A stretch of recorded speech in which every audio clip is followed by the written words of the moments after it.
ahead and get that. Introduce you to my friend, Dan.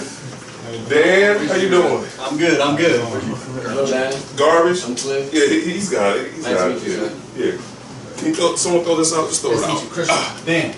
I'm sorry, Yeah. I missed your name. I'm Cliff. Cliff. That's Cliff. So, Dan is actually a co-worker of mine. Actually a co-worker. Tell him where you're from, Dan. I grew up in Michigan, right outside of his hometown.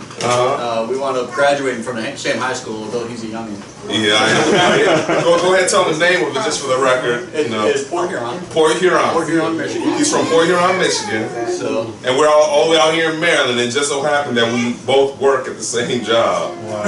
Yeah, we met each other like what, maybe 2-3 months ago now? yeah, something like that. Yeah, it's about 2-3 months ago. Tell them a little bit about your belief system. Well, I personally, at this point in my life, am what you would call a deist. Okay, I believe that there is a God, there is a Creator, and but I'm not arrogant enough to say that I know anything more than that. Okay. Yeah. So in my life, I've walked many different spiritual paths. I grew up as a child. We were a Sunday Catholic, well, holiday Catholic, I should say. Yeah, that's honesty. And then I went for a lot of years. I went to a church from about 13 to 18. I went to a church that was actually right down the street from where he lived. Griswold Street Baptist Church, which is like literally down the street from where I grew up in Port Huron, Michigan. Yeah, it's crazy. Like crazy. like 2 blocks. Yeah, if that. Yeah. So I went from the Baptist church, and toward the end of my time at the Baptist church, I really got questioning things. I got asking questions, and the only answers I ever got was, well, that's one of those things you have to have faith on. So he went. He had questions. So I went exploring, and I found some of the answers that I was looking for in neo-paganism. So for about 20 years, I was a practicing pagan. I explored the Wiccan traditions. I explored the Druidic traditions. I explored the Norse traditions, and so it's kind of brought me full circle. So you know, and so when Jared asked me here today, it was to kind of answer questions and maybe explain a little bit about what neo-paganism is, in particular in reference to the Christmas season. Which just so happens to be today, as we all know. So but we have an actual pagan who can break down the source of Christmas in those seasons and how someone laid claim to it, but it still belongs to the pagans. They're the owners of it. The original owners. So we're speaking to someone who knows about some of the original rights of it. Okay, so you want me to get started? Yeah. So the crazy thing. One of those. Oh yeah. Can you grab a water out the fridge for me? No problem. Oh yeah, no. Yeah. So my bad. Oh no, don't worry about that. So I couldn't get them in color, but I have another way. So what we're gonna do is, it's almost like I'm gonna have slides. I'm gonna tape to my TV. I'm gonna damage the 60-inch for this. For y'all getting some knowledge, I'll damage the 60-inch. So let's do this. Let's do this. So go ahead and let's see. I paste, so you gotta just... Okay. Sorry, I paste. No problem. And a friend of mine, I'm also a role play. I also run a role playing game. You know, so I'm a big tabletop gamer. And when I'm running a game, a friend of mine pointed out, and she found this absolutely hilarious, that I do a lot of swinging. When my brain runs, I move. So if you notice that, go ahead and laugh, because it's kind of amusing. You know, I'll be standing up here swinging like I'm listening to music or something. That's cool. Not that I can dance. No problem. give you some operating room. And it's my iPad. Oh, there it is. There it is. So as you introduce the characters, I'll help you provide them and give them some color copies. Well, let's start out with something that I'm pretty sure you all are very aware of, in that Christmas is not the birthday of Jesus Christ. What? Okay. What? What? The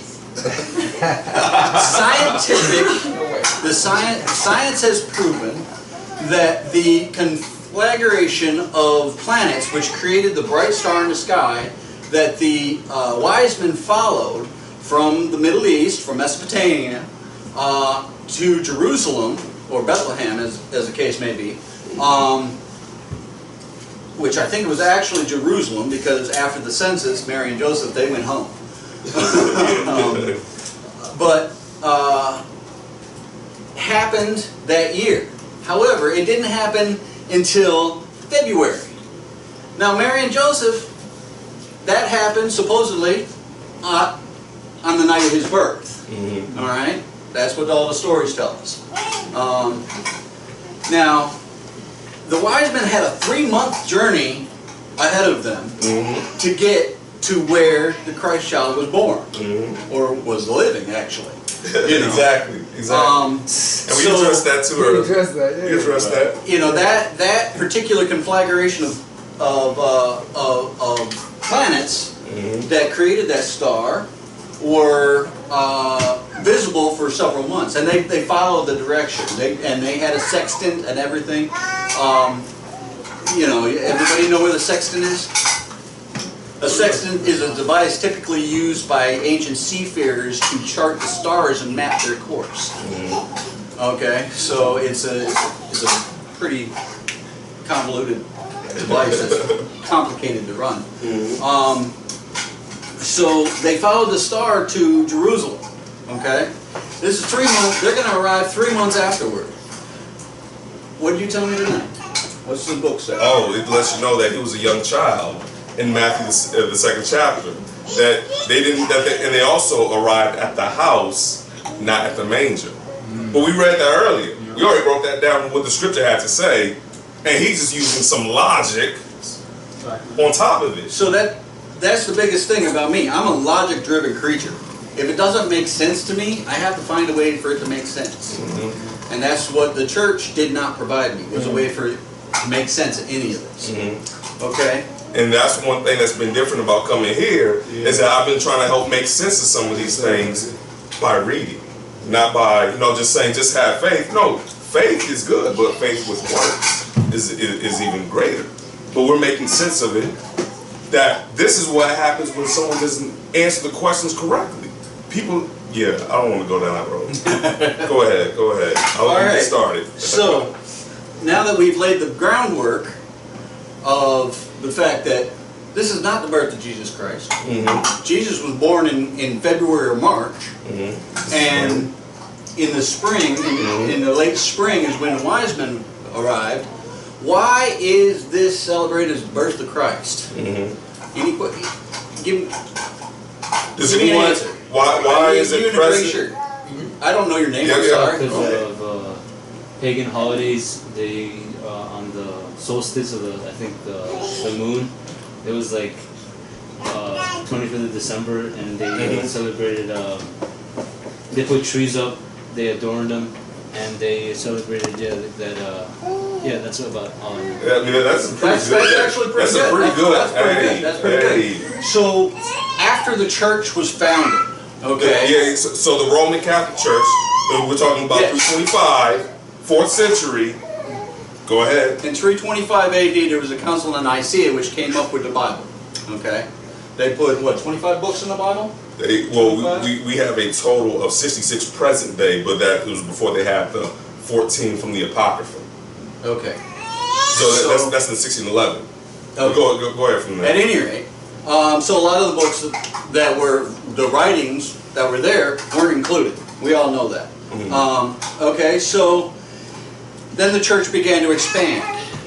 They went to the Gentiles outside of Jerusalem, And as it expanded outside of Rome, and Jerusalem through Greece and moved its way north, it ran into the people of Gaul. Okay? Now, Rome controlled that territory already because of the expansion of Caesar. Okay? Yep. So, but they had not ever successfully fully incorporated the people of Gaul and all the way up into Britain and Ireland at that point. So what did they do? Well, the people of Gaul, the reason the Roman Empire was successful for so long, 300 years prior to the Council of Nicaea, and 200 years after that, and then the formation of the Holy Roman Empire with Charlemagne. Yes, Charlemagne. They had never fully incorporated. These people were not Roman; they were still Gauls. Okay, they were the tribes of France and the tribes of Germany and the tribes of Poland, and you had the Cathars down in North Africa, and they're what became of the Gnostics, which were eradicated by during the formation of the original church in 300 AD. Okay, they were. And I'm getting off topic. Yeah, we a little off topic, but we know the original church in Acts 7:38. He lets you know is Israel. And we also read Daniel 7 about that great and dreadful terrible beast, which he's describing, which is the Roman Catholic Church, which is the head of all these other denominations. Because they all report back to that Catholic Church. Right. Yeah. But we were just going to walk down that calendar piece for him. Right. Yeah. I'm a little circuitous. I'm a little circuitous, but I'm getting there. Okay, so after the formation of the Holy Roman Empire, and they wanted to bring the empire together, to bring all the peoples under one flag, under one umbrella. They are Roman. They are members of the Holy Roman Empire. Okay, and they wanted everybody to feel that way. So what do you have to do to make a person feel like a member of a society? Okay, what holds society together? Assimilation. That's it. I kind of like that. Huh? I'll let you decide. I kind of like that. He said assimilation. Assimilation. You're right. How do you assimilate somebody? Well, you take what they have and you mix it with something that you have, so it makes them be part of what you. So you take your lifestyle and you say, let's take a piece of that, let's take a piece of that, put it together. That way you feel like you're a part of it. We mix it together. Hold on, my wife is gone. That was pretty good. Very good. Yeah, that's what I was like. They're brothers too. They're brothers. Yeah. Oh well. All right, go. I'll deal with her later. All right. Yeah. She's in Michigan right now, by the way. She's with the kids, visiting my family up there. That's why I'm here tonight. Yeah. That's all that worked out. Yeah, actually it did. Yeah. Because otherwise I'd be at home playing video games. I mean, much better to share knowledge. Okay, so how do you? Assimilation. Yeah. Sorry. That was Julian. Julian's he's been here a while. Yeah. Yeah. He's using his brain. That's a good thing. Yeah. Great. Okay, so you take something of theirs and you make it ours. Okay. So what the church did is they started building churches. Where did they build the churches? Any guesses? Can I throw out one? Well, where pagan temples and sites used to be. Right, on the pagan holy sites. On the holy sites of the indigenous people. Yes. Okay? So they built a church where you would go out in the field to worship. Okay? So paganism in general is a nature-based religion. It's all based around the cycles of the earth and of the crops and of ourselves, and it's all based around nature. So everybody has heard of Captain Planet, right? or Mother Gaia, or Mother Earth. Yeah. Mother Earth. Yeah. Right. So that's there, and that's that way because that's the earth. The earth is from, you know, it says it, doesn't it? I think I can't remember. I don't have a lot of the book memorized. No problem. You know, you've all heard the saying, "From the earth did we come, and to the earth we shall return." Ash to ash, dust to dust. He says, "You are from beneath, I am from above." So that's why when we die, we still decompose and go to the ground. All right. We don't float. So, even to this day, with condos, townhouses, concrete and cement streets, there is in each of us an innate and very strong connection to the earth. Okay? So, you know, Jerry was talking about vibrations. Okay? Yeah, I was breaking down where a lot of those belief systems and all that chakras and the kundalini, you know, how I had broke some of that stuff down, and I showed the stark depictions or separations from the Bible from it. But I was letting them know how I did some research. And that is exactly what it is. Even today, if we quiet our mind in meditation, prayer, whatever you want to call it, if you quiet your mind, you can still feel the earth beneath you and the sky above you. Okay? And so pagans today, maybe not unlike those whose belief systems, or you know, the current paganism is based on, still work to attune themselves to that very thing, attuning themselves to the earth. Okay? And how do they do that? You see them in church services getting a spiritual high. They're working themselves into emotion to tap into that. But we do something else. We read. Okay, so in that accordance, we have the wheel of the year. The year turns just like a great wheel, and it never stops. You've seen the image of this serpent eating its tail. Okay? That is a symbol of eternity. Okay? And it was actually a druidic symbol of eternity. It was a druid symbol. It was a druidic symbol of eternity. Okay? When you hear about the legends of St. Peter and how he ran the snakes out of Ireland. That's where they get St. Patrick's Day from. Or not, Patrick. Yeah. My bad. St. Patrick, and how he ran the snakes out of Ireland. St. Patrick's Day is the day he declared victory over the snakes. It wasn't snakes he was running out of Ireland. Because there's no snakes in Ireland. But tell them what it was.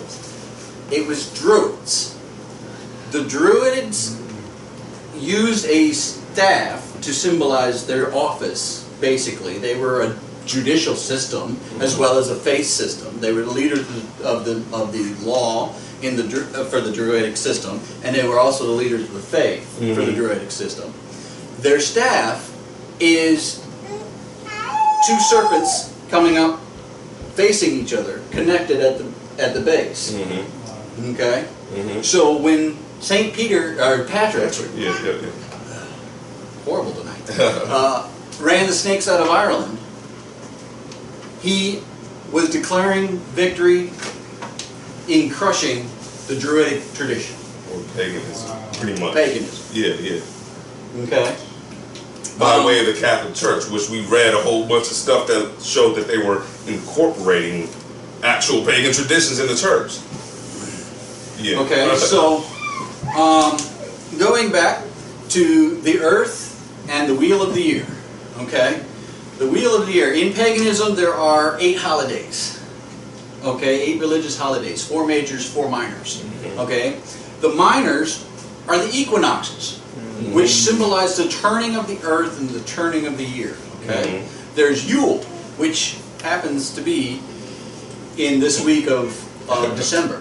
Usually somewhere between the 20th and the 22nd. Okay, the 21st, 22nd is the shortest day of the year. Everybody knows that. Scientific. Solstice. Okay, it is the solstice. It is a very magical and powerful night for many pagans. Okay. Is that where Yuletide came from? Yes. Exactly. That's That is exactly where you're talking. Exactly. See, Okay. we use them. Yeah, absolutely. Okay, so Earthstruck. Oh. What does that sound close to? Ostra? What is Ostra? Easter. That is the spring equinox. Okay, there's more symbolism behind that, but it is the beginning of the planting. Okay, the summer solstice. You mind if I hit one thing real quick? Just make sure that the report. So when you said the equinoxes, that's when it's equal part day and equal part night. Nope. From the vernal and the fall. Nope. The vernal and spring.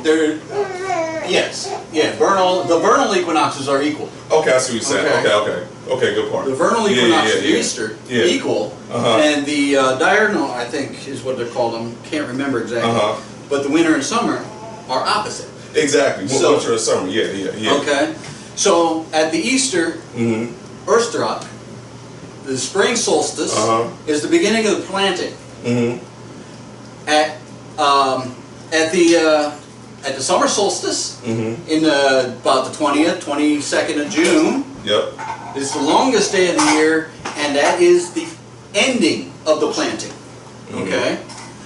So then we go to Mabon, the fall equinox, which is about the 20th-ish of September. Okay? That is about the midpoint of the harvest season. Okay? Right? It's toward the end of the harvest. Okay? So those are the 4 minor holidays. Okay? The 4 major holidays is the end of the year, which was also the final harvest of the year. Okay? Samhain. It's spelled Samhain, but it's pronounced Samhain. Okay? What do we know that as today? Halloween. Thank you. And then there was Imbolc.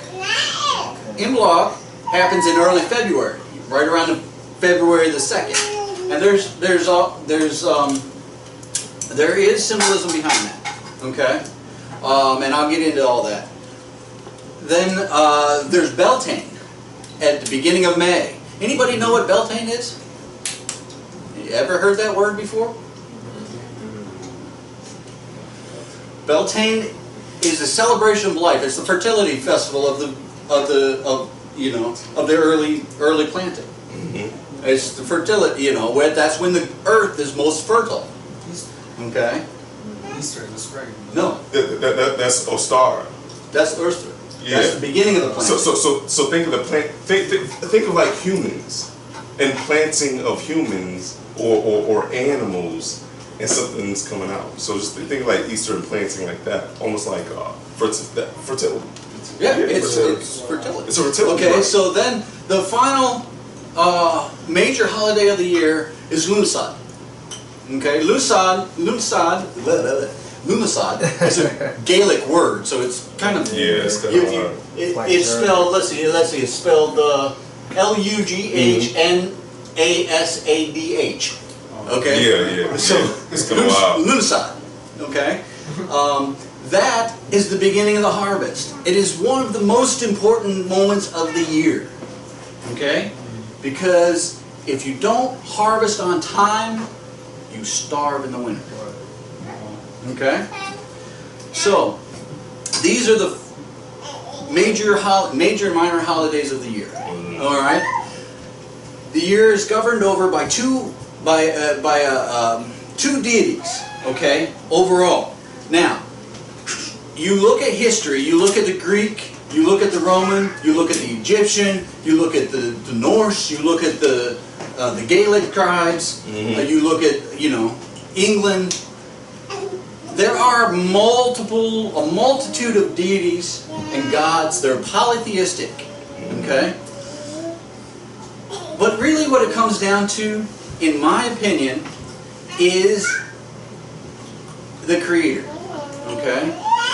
And each of these deities that was spoken to and prayed to and sacrificed to and all of these things are manifestations of the human mind trying to make sense of the world around them, okay? So in every religion and across the world, there are two primary forces. Okay? There is the male and there is the female. Yeah, I've had the same debate with Jared here at work. Oh, yeah. Okay? So even in Christianity, if you trace if you trace the Holy Spirit, what is referenced as the Holy Spirit in the book, back through its linguistic history, okay, it is known as the Sophia, okay? Now, if you trace the word Sophia back through its etymology, its linguistic history, you can trace it back from the English, which is bastardized. English is a bastardized language, by the way, guys.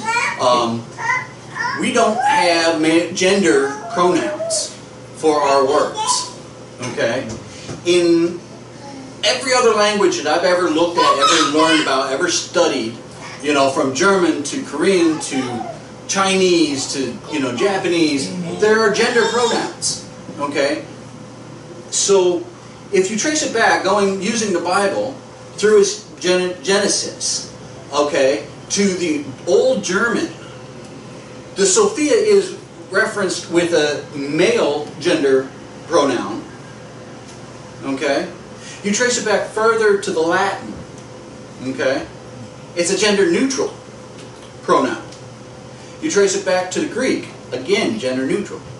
You trace it back to the Hebrew, now it's gender female.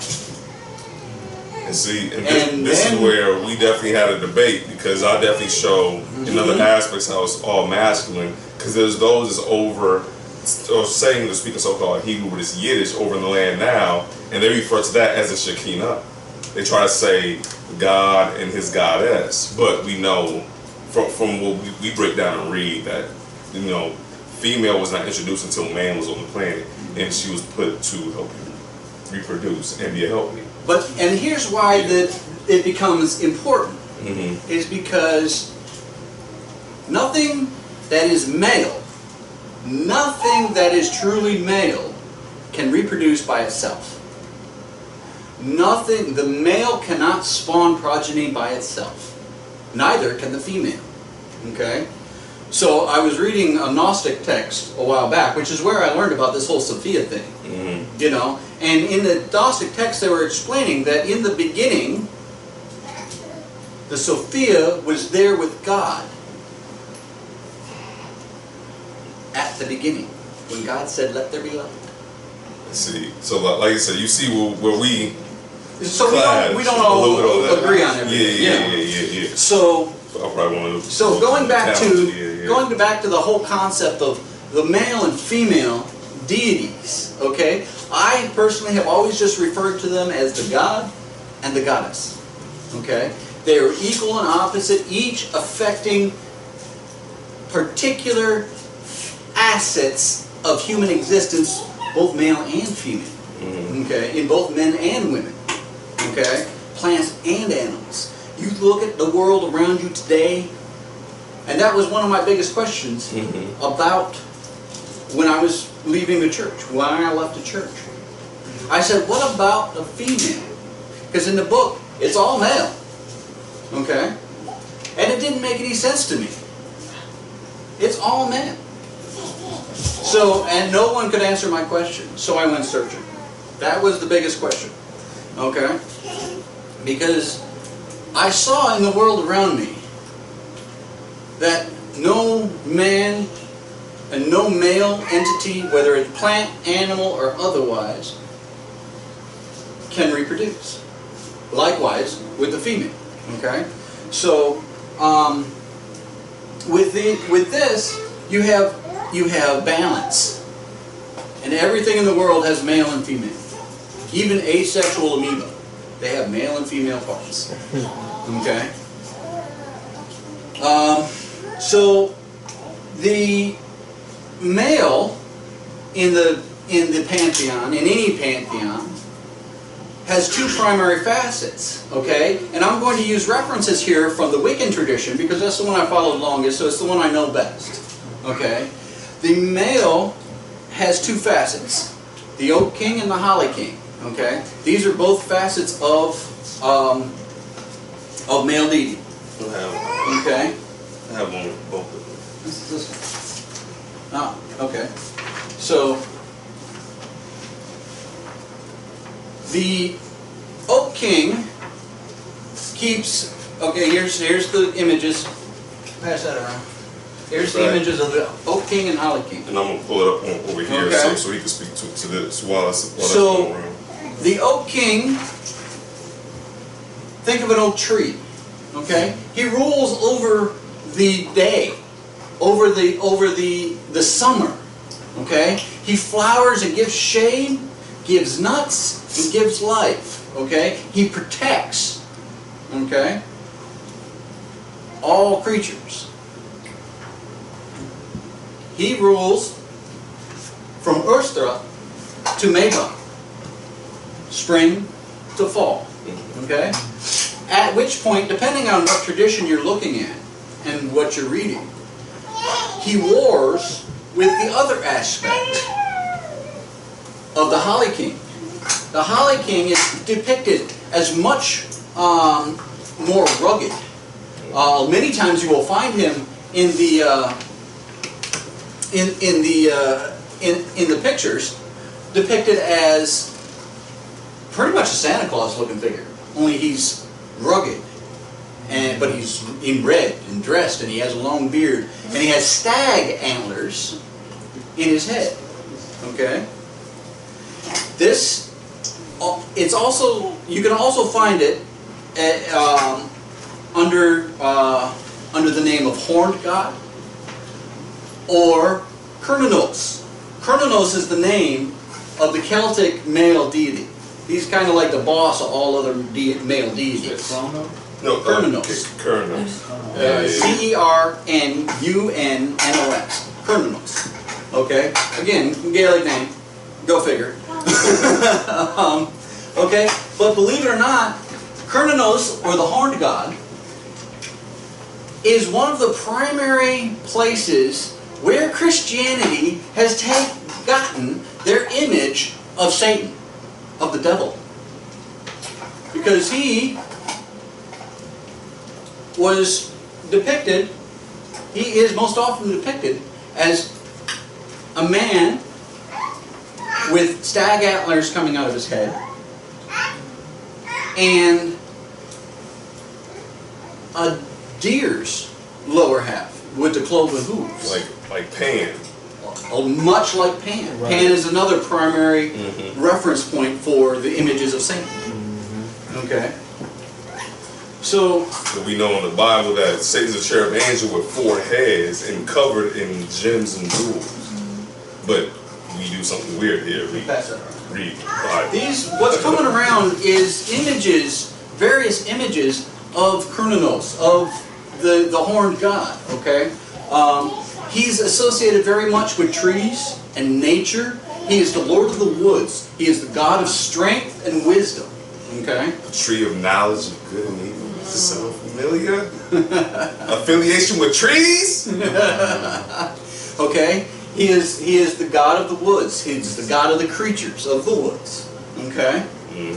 So he has 2 aspects. He is the rugged, enduring Holly King. And he is the fun, playful progenitor. He's also a fertility god, by the way. So a lot of images are not safe for kids. And when he says Holly King, think of like those holly berries that you always see. That's a good way to remember. I'm just showing those are.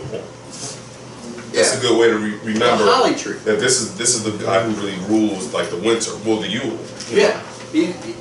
Each god is at his height at the equinox. Okay.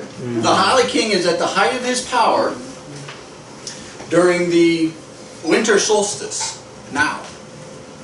So this god is at great breakdown during the winter solstice, the 21st through the 22nd.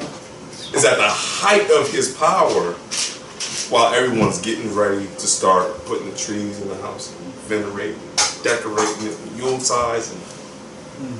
Okay. He's getting at the height of his power. So in the Druidic, where likewise the Oak King is at the height of his power at the summer solstice. Okay, so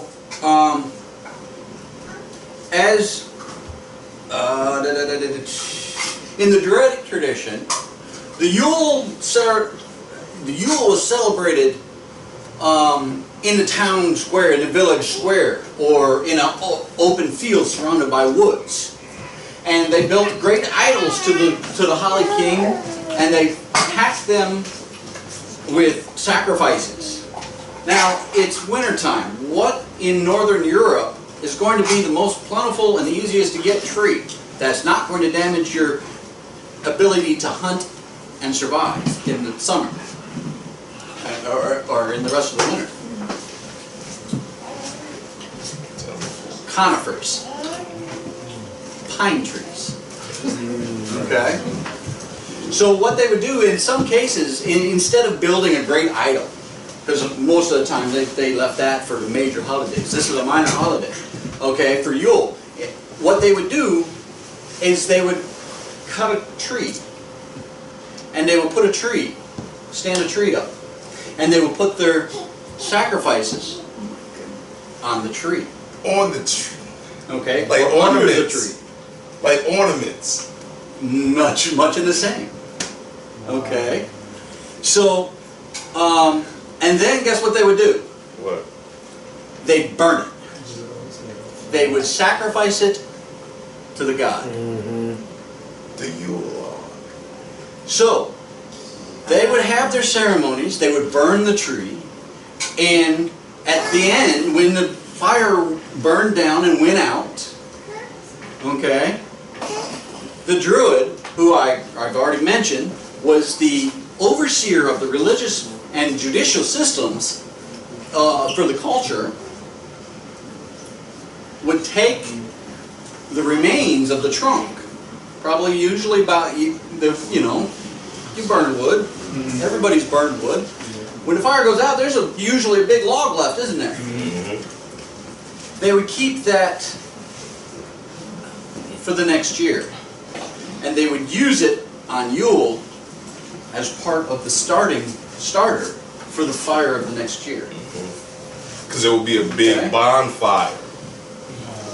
It wasn't just like a little fireplace. No, big bonfire, outside celebration, right? Yeah. Show them how y'all get down. So that's the Yule log. Yes. What's the timeline for the Druids, or right around where these customs started? When did the sun start rising? Yeah. Say that they've been doing this for a while. But I'm talking about specifically the Druids. Are they people that have been They are ancient. They're ancient? Lost in the mist of time. Celtics. So, okay, the Druidic tradition was most strong in northern France, Ireland, northern Spain, and the British Isles. Okay, so those were originally settled by Gauls, who went across the continent. Okay, as we all know, as people spread out from Africa or wherever you want to believe they started at, So the Gauls took many of their traditions. Okay, and the British Isles were originally settled by a people known as the Picts. Okay, now the Picts were invaded several times from the Norse lands of the extreme north. Okay, these people were called Saxons. Okay, so the Picts and the Saxons, they warred. If you learned your world history, you know all about the Picts and the Saxons. Okay, and when they finally made peace, many of those traditions were merged together. Okay, so Druidic tradition has a lot of influence from the Nordic traditions and a lot of influence from the European traditions. Okay, the traditions of Gaul. Okay. Yeah, this is where tradition just reigns so loud. Yeah.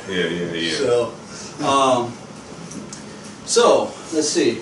Well, you want to hit the people? Oh, you want to hit the women? Yes, I'm getting there. I'm getting there. Okay. No, just mean to break down. Not even. That sounds bad. Speak about. Say again? You want any more work? I probably will. I get a little dry. U is what? Y. Y-U-L-E. Yeah, Y-U. And we have it up here, Y-U-L-E, and it has a tree associated with it. In fact, like I said, my printer just ran out of one particular type of color, so that's one of the reasons why it's not showing up in color. But let me show you another depiction of it right here. This is the entire pagan calendar. Yule is right here, Samhain, associated with Halloween. In many cases, Austria, where they get the word Easter. That's why there's Easter eggs. They robbed a group of people of their traditions. Right. Pretty much. Here's one other thing.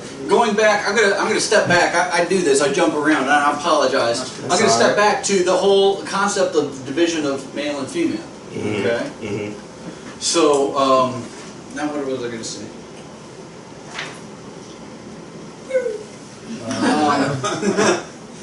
Well, the whole division of male and female. I was going to say something in particular. it'll come to you. Yeah, now I have to jump back again. Yeah, just keep flowing. I have a question.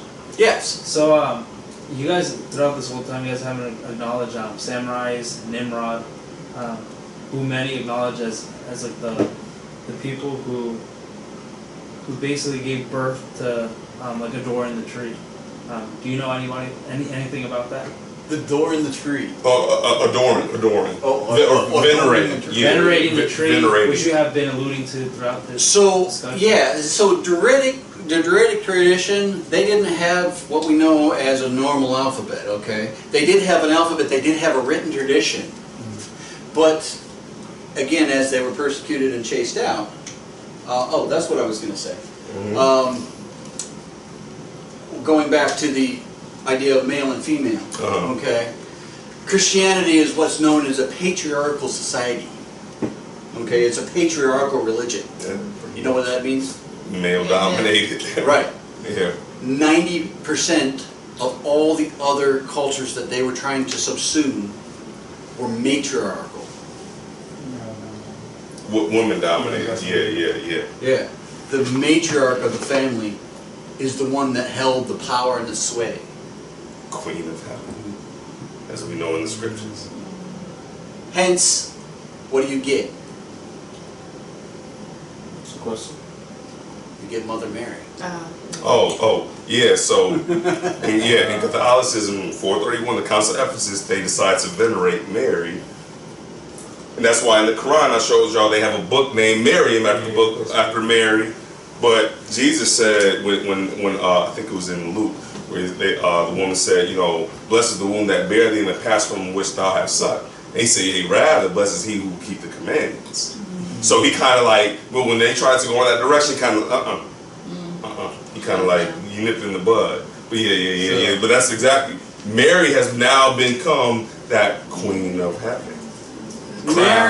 Mary, both Mary Magdalene and Mary Mother of Jesus, were kind of meshed into an amalgamation, which then were given to the pagan peoples as representation of goddess.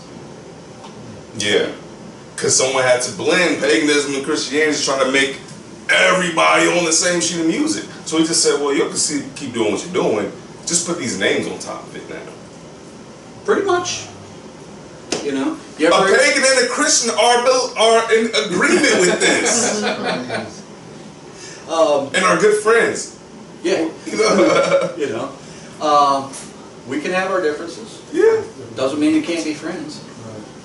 That's true. Yeah, It is warm in here. I know. Ladies and gentlemen, forgive me, but I have to take this shirt off. I have a t-shirt on. I was saying, like... Now, about this December 25th, now, I read something. I don't know if it's true because you on the internet. Now, it's on the internet. Of course it's true. Right. The December 25th, the sun god Mithras, is that where it came from? That's another version as well. So that was through the Persians. The Persians. Yes. So Mithras. That stems out of Mesopotamia. Okay. So the Mesopotamian, Sumerian traditions, They get a little hairy. I don't know much about them because I've never followed them. I've never looked into them really. Yeah, it's a little bit different from what he's breaking down. I followed primarily the traditions of Northern Europe. Makes sense. Okay. So, yeah, I mean, but yeah, Mithras was a sun god. So was Ra. So was Apollo, Helios. Yeah, Helios. All had birthdays on the 25th of December. So, why is that? Why? Anybody take a guess? Somebody. Anybody. Say again? Why is Come on, I'm hard of hearing, I'm sorry. No, I mean, it's the beginning of everything that, I don't know. Yes, it is. It is considered the beginning of everything. Why? Because the sun begins to gain strength. The sun is born again. Yeah, the S-U-N is born again. You look. I mean, it's like so. That leads me into the whole next topic. Go ahead. I'm gonna do your thing. Am I good? Hey.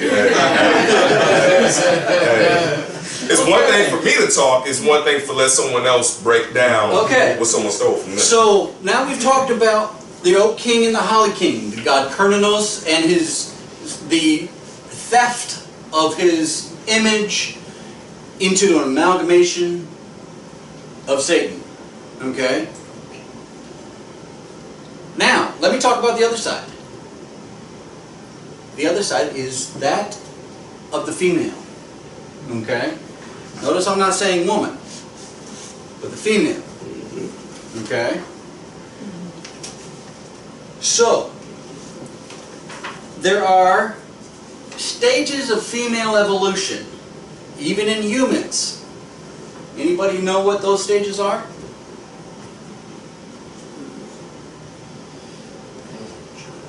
What is a young female child called? Girl. What's another name for a girl? What's another word name Think back. for virgin?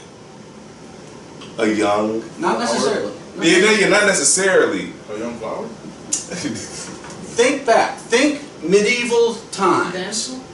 Close. Close. Maid. Lad? Maid. Or, Maid. more specifically, Maiden. maiden. Maiden. A young maiden. Yeah. So maiden, what's a maiden after she gives birth? Mother. And what's a mother when she becomes old?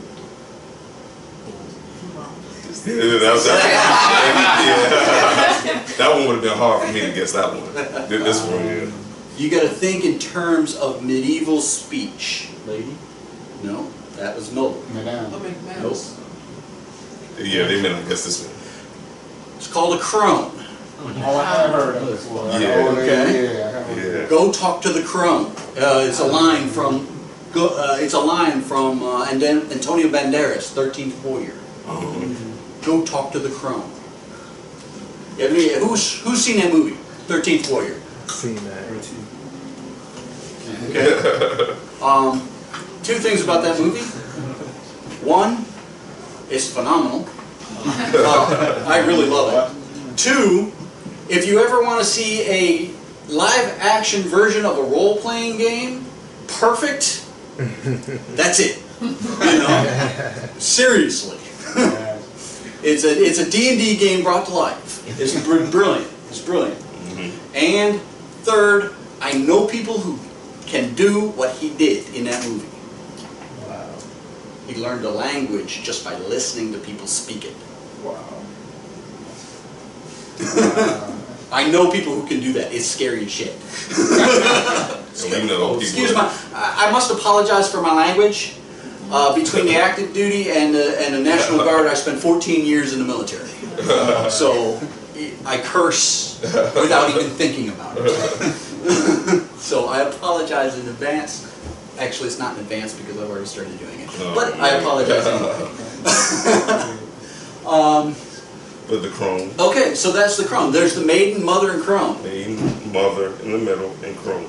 The god, as you may have noticed, is always referred to with what type of pronoun? Or what astrological symbol? Astrological symbol, not pronoun, but astrological symbol. The sun? The sun. Thank you. S-U-N. S-U-N. A lot of times, Yeah. to use that, yeah. Yeah. Okay. So he is solar. Okay. The god travels with the solar cycles. Power at the middle solstice, right? Summer solstice. When all things are evil, he wars, right? When all things are equal. The Oak King and Holly King, they war at Earthstar in the spring. The Oak King wins, and the Holly King nurses his injuries for 6 months to Mabon, the fall solstice, at which time they fight again, and the Holly King wins. Why? Because the Oak King is now old. Okay? You look, there's an age component to every cycle. It begins, it matures, it becomes old and ends. Which sounds very similar to even what that happened in Egypt when the gods would war over the day and the night. And every day one guy would beat this one, the other one would come back and rule over the night. And somewhat If similar. you think about it, think about this a little deeper than that.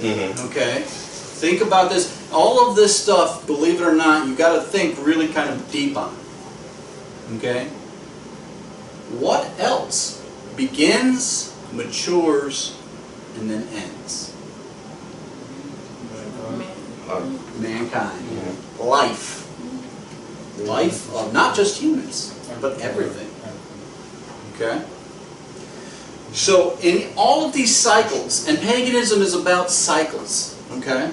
In all of these cycles, there's a beginning, there's a maturation, and there's an end. Okay? What celestial body is most plainly evident for its cycles? The moon? The moon. Thank you very much. Thank God. That's my boy. What is the moon associated with? Fertility? Among other things, yes. Think deities now. What is the moon associated with? If the sun is associated with the male, Female.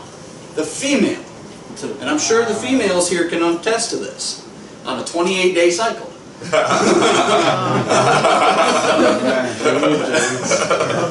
One thing, I don't mean to be crass, but paganism, sexuality, bodily functions, bodily appearance is not necessarily sexual, and it's not hidden, it's not behind closed doors, it's very much out in the open and celebrated. Okay? So, he edited one of the pictures, and I'm like, why'd you edit the picture? He's like, well, there may be young people there. Yeah. And I'm like, well, this is what it is. You know? Not to embarrass anybody, not to be crass, but moon cycles, it's part of life. Okay? And why were pagan societies primarily matriarchal? Anybody take a guess? Because only the females were able to cycle. No. But it's close. That was good. But it's close. I almost wanted to go with that one because it sounded so good. Because from the female doth life spring. Okay? The female gives birth. That's more powerful than anything else I can think of. Think about that. Take 2 minutes. Now I'm going to shut up, amazingly enough. Take 2 minutes just to think about that. And don't fall asleep over there, blue shirt. I don't know your name. I'm sorry. Yeah, it'd be real nice when you go into the interactions between the male and female. Yeah. That, yeah. So, okay. So, does that hit home for anybody other than me? Does that really hit home?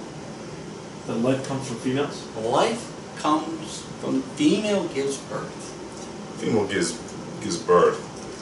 Okay. Life can't come from female by herself, of course. But you think about, put your mindset, take take this veneer of civilization, of modern thought, modern life off of your brain for a second. Take the veneer of science and understanding off of your mind for a second. Yeah. And think about how powerful that is. And to think like she came from a rib, like even that's like an advanced thinking, but we go back to the source, which is the book for us, Right. But that's why I'm saying you got to take the veneer of education, of science, of understanding where babies come from and how babies are made. That discovery only happened, what, 150 years ago? In the mid-1800s? I mean, I'm sure people put one and one together before that, but still, think about how powerful that was to a tribal people.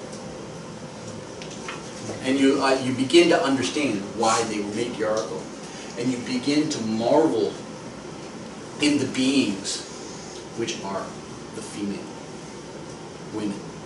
Okay, and even today, that's just amazing to me. Okay. So the maiden, mother, and crone. Okay, phases of the moon, right? Waxing, full, waning. What's a waxing moon? It's growing. It's growing. It's maturing, isn't it? A waxing moon matures. That is the phase of the maiden. Okay? What's the full moon? The fullness of woman, the fullness of mother. Shedding light and caring on her, or for her young, right? For her progeny. And the waning moon is the crone. Spreading wisdom, giving guidance. Okay? But the waning moon is going away, pretty much. And the dark of the moon is the fourth phase, which doesn't have a representation, because the crone has passed. The crone's passing gives birth to the maiden. Okay? So it starts all over again, pretty much. He's breaking down those lunar cycles from what they took away. Yeah. Yeah. So, okay. Now we're going to go back to the calendar. We're going to walk through the calendar we gotta again. get that. Yeah. Because we did it once for the males, right? Now we got to do it for the females. I want to put the pictures up there too. Yeah, go ahead. Let's start with the maiden. Okay, the maiden. The maiden. First for the males? The maiden's cycle in the world, okay, on the wheel of the year, begins at Yule. Okay? The winter solstice. At the winter solstice. Because she is born and begins to mature, begins to grow at Yule. Okay? So the maiden runs from Yule to Beltane. Okay? At Beltane, well, Erstra really, but she runs to Beltane. From Yule to Beltane is the time of the maiden. At Erstra,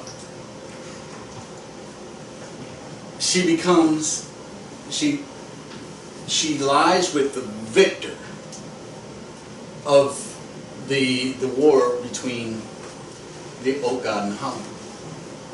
And the holly god is the one that won. Yeah. No, at Erstra. Oh, at the oak Erstra, king wins. yeah. Okay? So she lies with the oak king and becomes impregnated. At Beltane, she gives birth to the mother. Becomes the mother. Okay? The mother runs from Beltane There you go. to the summer to Lughnasadh. Okay? From Beltane to Lughnasadh is when the mother is in control. Okay? She is nurturing, she is growing. Things are sprouting, things are growing, things are flowering. Okay? She reigns at the side of the Oak King. And this is where they get the term Mother Earth. She, it all springs from her. It's fertility. It all springs from her. Okay? That's why Mother Earth, Father Sky. To take it to a Native American place. Okay? So, at Lusad begins the harvest. Lusad is celebrated in early August, and it is the first harvest. Okay, it's a celebration of the first harvest. Okay? So things that you planted at Imlach or Erstra are ready to harvest in August. Okay? The summer solstice, by the way, is the final planting. Okay? It's the end of the planting season. That's when you plant your late crops. Okay? So, at the first harvest, the mother gives way to the crone. Okay? The fall is coming. Okay? The crone is that of the end of the year. Okay? At first, the crone is very much like the mother. Strong and forceful. Right? August. Think of August. Think of the temperatures. And then she begins to lose her power. And lose her strength. And we move into fall. Okay? She witnesses the battle between the Oak King and the Holly King, where the Oak King is now old. And he loses to the Holly King as he begins the reign. If you notice, who here has noticed what happens at the end of September? Leaves fall. The leaves fall, and the days become noticeably, perceptibly shorter. Shorter, yeah. The sun's losing its power. Caught on to that. The belief that the sun is losing its power. Okay. The crone reigns until Samhain. At Samhain, the crone dies. Very much so. The crone, that is also the final harvest. The crone passes at Samhain, and we enter in, Halloween. Yep. we enter into the dark of the year. The shortest days. It's dark. There's nothing growing. There's nothing planting. There's nothing, there's no creatures of the earth that mate in that time. Is there? They either mate in the fall or they mate in the spring.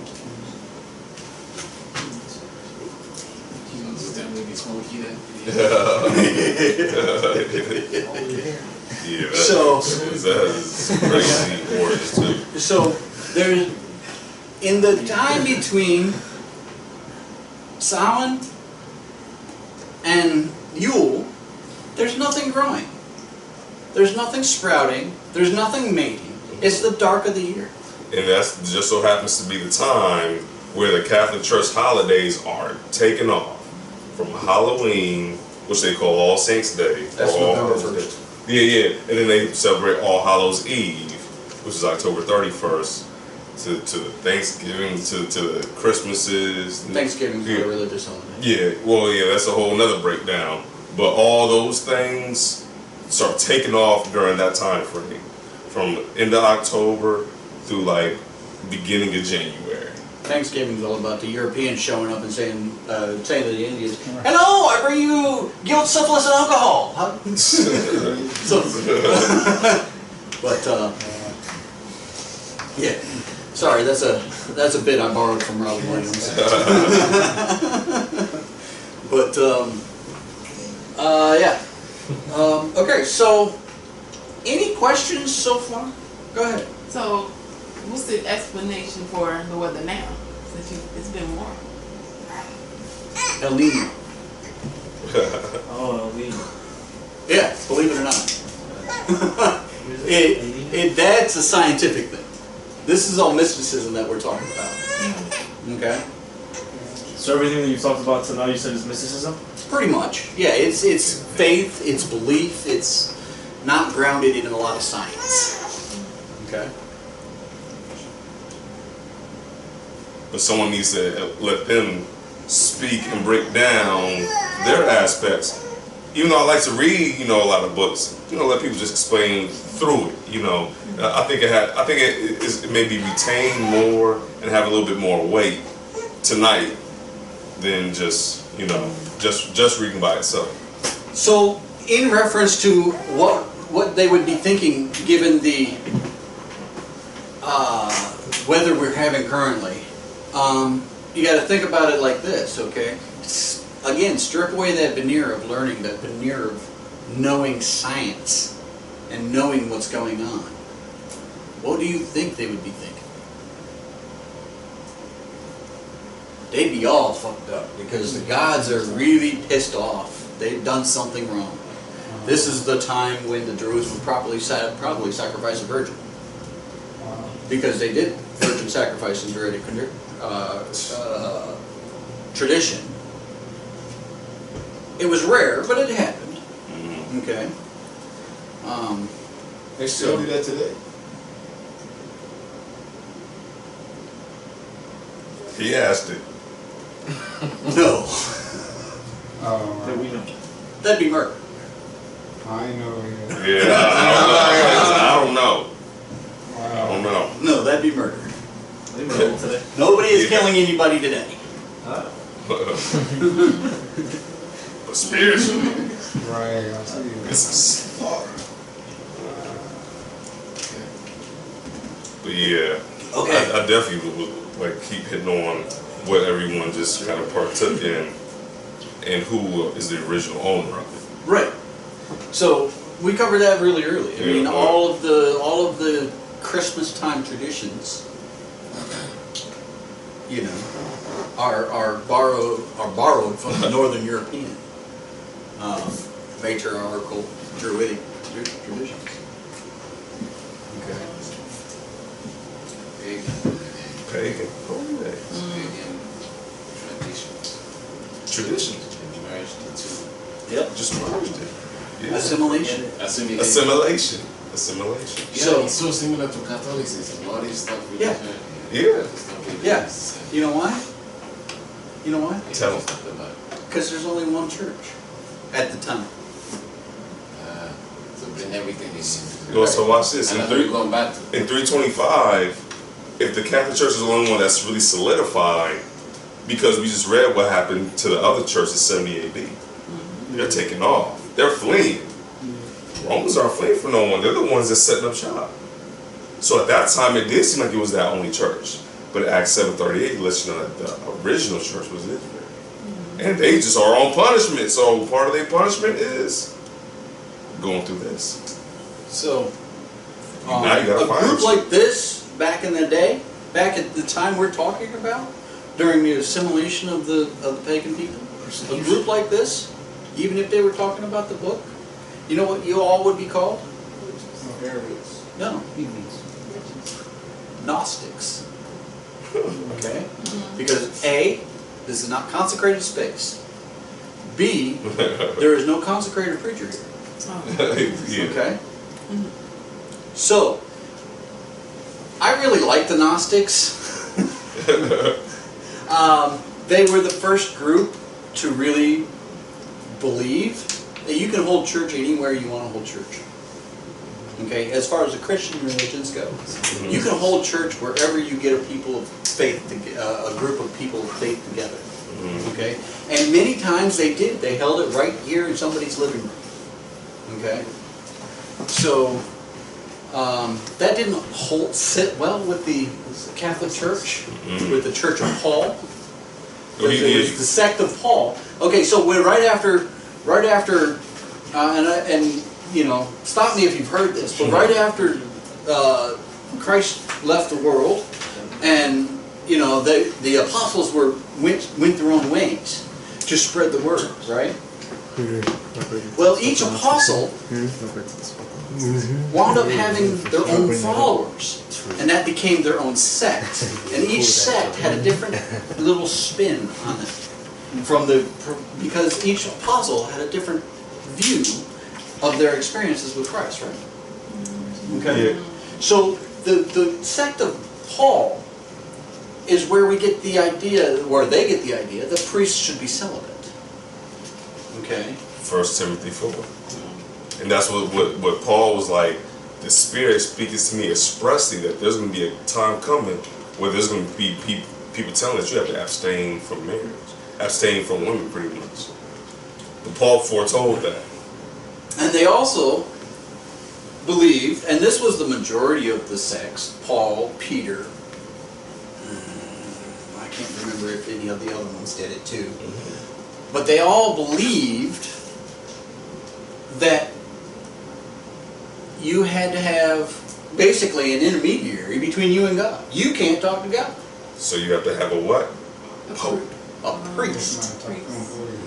A leader. An ordained leader. Not, it wasn't known as ordained then, but each sect had their leaders, right? And only the leaders could talk to God. Okay? And that stemmed from the fact that the apostles were pretty much the only ones to directly talk to Jesus. But then he turned around and told the people to pray to God always. He didn't say, pray to me and I'll take a message for you. No, they were like, no, y'all pray with all long suffering. Like y'all work out your own prayer life. And now they were the original ones that said, we're gonna bring you that truth, that unadulterated message. But then they took Paul's and twist his all upside down, but they never looked back at what he originally did. He was doing the Sabbath, he was doing the holy days, he kept the dietary law. It was when they misinterpreted Paul's writings, like Peter said that they're going to do, is when they came and the Catholic Church just took off and ran with it because they don't understand the scriptures. It also came from the fact that you had to go to a priest. Also came from the fact that these men knew Jesus and what's human nature. Hey, you knew this guy. You were in good with him. Hey, can you ask him, put in a good word for me? How many people know people that, hey, you know this guy. Put in a good word for me. How many people have done that? How many people have done hey, I've done it. Hey, dude, you know your company. I've done it. Here, slide my resume to him.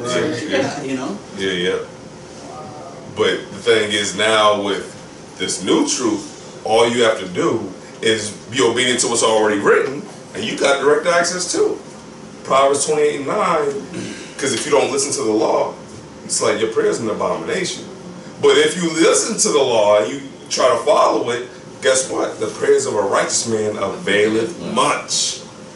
Not just the prayers of just the apostles, of a righteous man.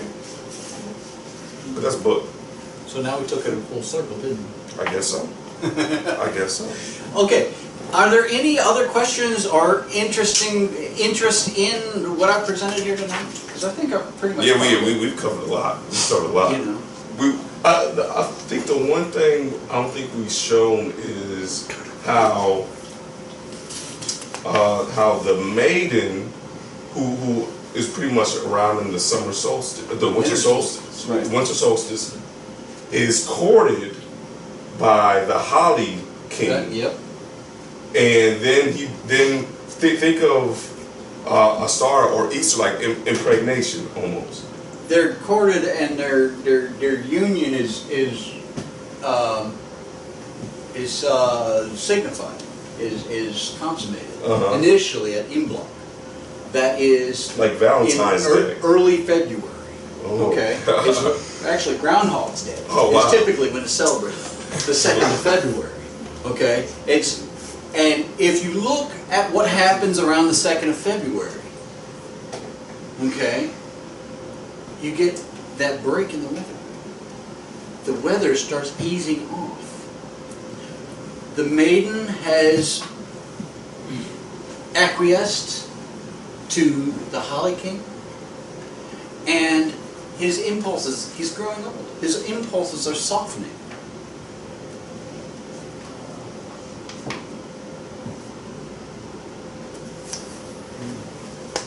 Yeah. That's interesting.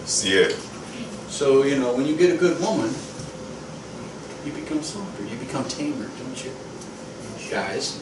You saying that sweet baby talk getting to you now. It's true, yeah. He said, Every man will tell you the truth. So I have a question. So you mentioned the Holly King. So like, is there any significance or any relevance towards Hollywood with the Holly King? No. No. Okay. Okay. What about holidays? With the Holly King? No. Holidays come from holy days. exactly. Okay. Exactly. And we do the Leviticus 23 holy days: Passover, first fruits, unleavened bread, Pentecost, trumpets of atonement, tabernacles. So yeah, in the 8th day. So the actual holy days that we can read in the Bible, but the Christian church or the Roman Christian have taken on their How many holidays you holy got? days. How many religious holidays you got? Do we have? Yeah. Oh, 7. 8. Or if you include the 8th day. And then the Sabbath. You got 8. You got 8 holidays. Mm-hmm. How many holidays does that point out? No, yeah, we don't have 8. That's where the 7 branch menorah comes from. Yeah, 7 branch menorah, as I just counted, let's count one more time. Passover. And then directly after the Passover comes the Feast of Unleavened Bread. That's why they had to get Jesus off the cross, because they knew that the next Sabbath was a high day, a high Sabbath. Then he rose on first fruits. Because a lot of times they were thinking about just the land instead of realizing that this was pointing to a person. After that, you had Pentecost. Pentecost is a representation when there's other fruits that come up. Meaning the other people are going to be risen from the dead just like he was. First fruits of Pentecost, same thing. I'll break that down. Then you have trumpets. Blow the trumpet. So now the kings are riding. Every time that a trumpet was blown, that meant that a war is going to start. Gather the people, a king's coming. Then you had Then you had atonement. The one day where they took the 2 Levitical goats and they would kill one and put the sins on the other one, send into the wilderness, and go and sprinkle the blood between the altar in the Holy of Holies, that one day a year, to atone for all the sins of the priests, or not for the priests, but for the people of Israel. But which was letting you know that someone is going to come later that's going to atone for all the sins of the world. Then you had tabernacles, the Feast of Tabernacles, which is letting you know that this body, you're going to dwell in it or dwell in booths for 7 days. But on the 8th day, you're going to have a big feast. Because the 8th day, meaning after 7,000 years, you are no longer dwelling inside this tabernacle. So those are prophetic, but we just counted 7. I'm just saying. 7 branch menorah. But then they added the Feast of All Lights and dedication on some stuff, trying to make a 9 branch and all this other stuff. No, 7. This is why this was the most popular relic or symbol in ancient Judaism or ancient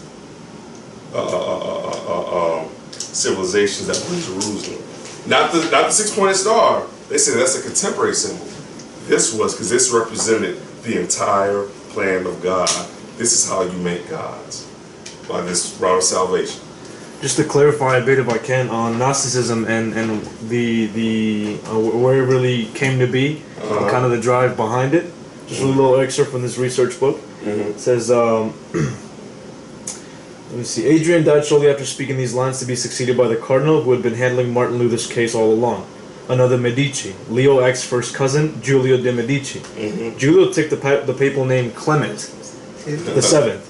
Just as Leo's corruption had ignited Luther, Clement's shrewdness determined how the church would deal with the proliferation of the Bibles.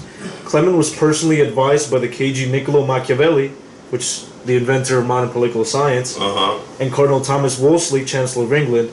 Machiavelli and Wolsey both said that both printing and Protestantism would be turned to Rome's advantage by employing movable type to produce a literature that would confuse, diminish, and ultimately marginalize the Bible.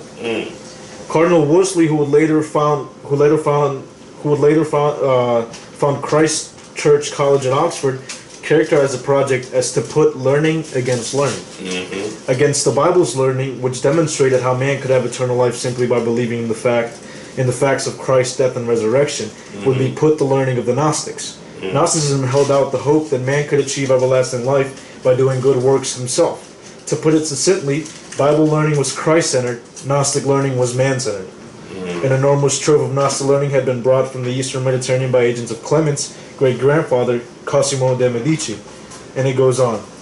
Basically, Clement was one of the Pope's Catholics, so you can link Gnosticism to the Catholic in an attempt to diminish the authority of the Bible, to go away from it, to kind of pretty much start commandments and put those away and say, no, you got it. All you have to do is this, just a few things, which is a lot of what the Catholic Church has been doing to attack Bible-centered Christians, people to just read the Word. Interesting. What's the name of that book? So like a source this? It's Rulers of Evil by Saucy. Rulers of Evil by, I think it's Tupper Saucy? Tupper Saucy. Yeah. Tupper Saucy. Great book. It's going up on Amazon because of that truth, though. Yeah.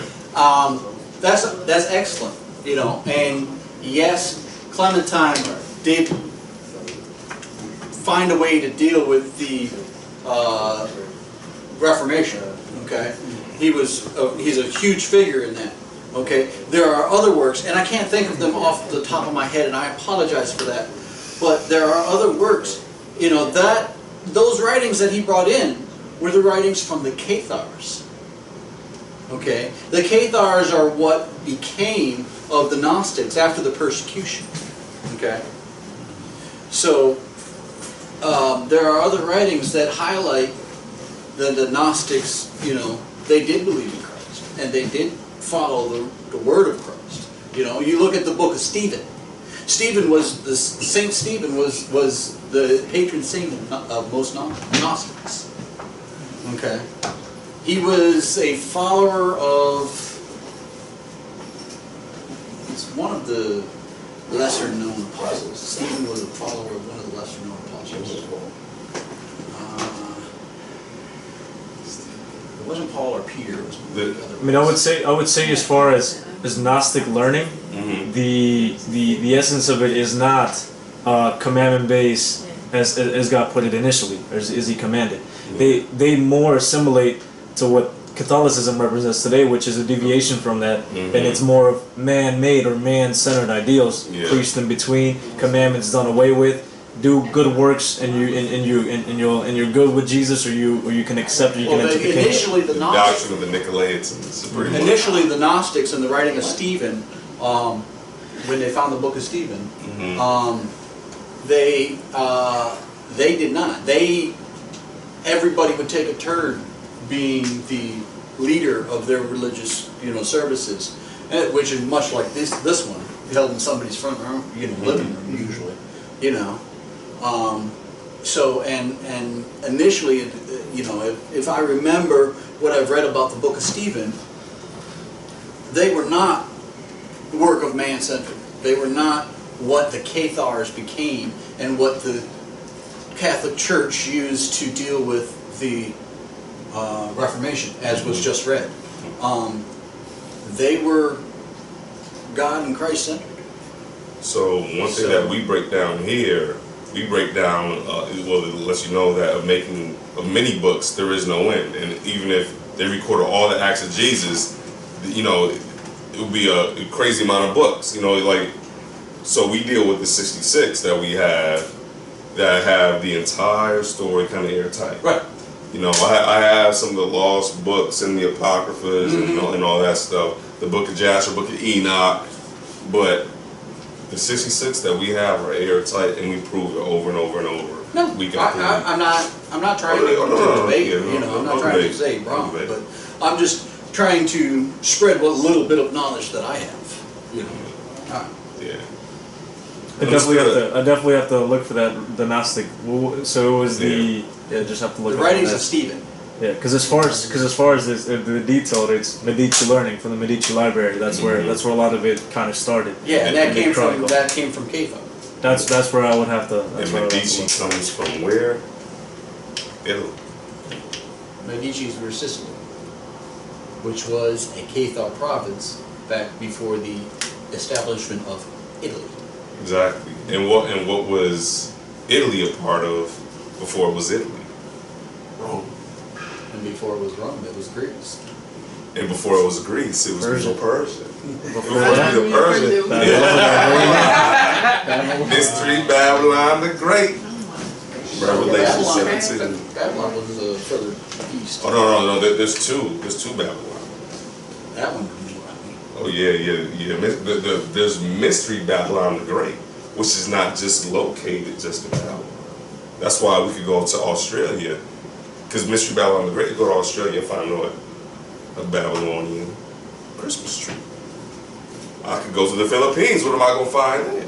Yeah, that's one thing that you might want to take note of, is that in every pagan tradition around the world, in every polytheistic tradition around the world, you will find many of the same or similar traditions.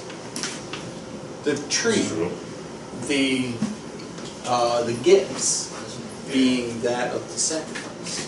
You know, many Sun. the sun gods, fertility. You know. The Virgo and all of this. The thing, yeah. Wow. I got lessons just for that. Already written. All right. All right. Is there any other questions on what I've put out here today? Awesome. So let's give them a round of applause. Thank you very much, sir. No problem. Like I said, we've been having great conversations for a few months now, and so yeah, I know. It was just time, with everyone just getting done with Christmas and everything, and while I don't really get into that, it was great to break down because it was never mine. It was never the Christians. So borrowing, no, I think it's more like stealing. So I believe that the commandment says you shouldn't steal, so it's time for them to give it back. I'm done. Awesome.